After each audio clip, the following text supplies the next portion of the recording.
Project 2025 is winding up their policy work. They're shutting down, like they're going to go away. And you don't have to worry anymore. And Donald Trump doesn't have to worry anymore. And there's really no Project 2025 anymore. And this, all this kind of stuff. Well, not true. Not true.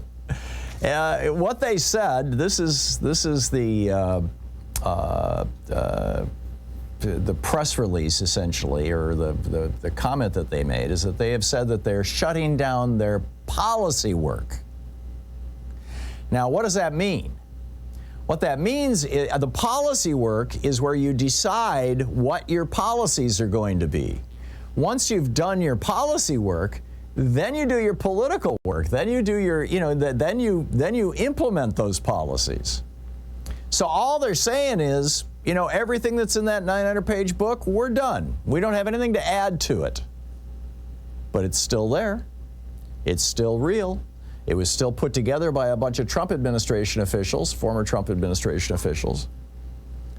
And basically, Kevin Roberts, the president of the Heritage Foundation, the guy who really helped put this whole thing together, yesterday on social media said, and I quote, "Project 2025 will continue our efforts to build a personal apparatus for policymakers of all levels, federal, state, and local. I look forward to leading this team to continued success." So all this stuff that you're hearing, and the Post, the Times, the networks, they all picked it up.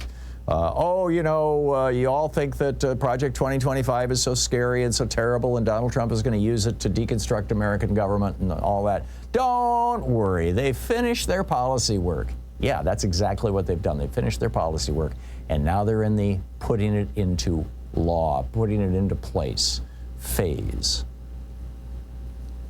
What are some of the things that are included in Project 2025? Well, let's just go through them real quickly. First of all, they want to gut the Environmental Protection Agency. On day one, by the way, I'm getting this from a piece by Mia DeFellis, Food and Water Watch, who wrote an article about this. First off, the plan recommends gutting the EPA. On day one, it would downsize the staff at a time when the agency is already severely understaffed and under-resourced. It also aims to strip our waters of protection from polluters. They would exclude much of our country's wetlands and temporary waters from protection and narrow the kinds of water pollution regulated under the Clean Water Act. Factory farms and industrial plants, because of these sources of water pollution, we need more protections, not less, but they want to let them just continue to dump, crap, literally, in our waters with no end. They want to revisit Biden's recent lead and copper rule improvement and his PFAS regulations. PFAS are those forever chemicals that appear to be causing cancer all across the United States, and they get in the water supply and they're impossible to get out. And the lead and copper rule is, lead in the water, in your water supply. They want to roll those back. They basically want to allow corporations to get away with poisoning our air and our water. And then, if a cleanup is necessary, have taxpayers pay the bill. They're entirely and expressly focused on deregulation and downsizing the U.S. Department of Agriculture, which makes sure that our food is safe. They say they have to do this to, quote, because the USDA is, quote, a threat to farmers' independence. Right. So, hey, if you want to spray a pesticide, a deadly pesticide on your food and then serve it to people, that's fine, according to Project 2025. You want to use genetically modified organisms? We don't know what the side effects will be. Yeah, just go ahead. Hey, as long as you're making money, we're happy. It appears to be kind of the worldview of the Project 2025 people.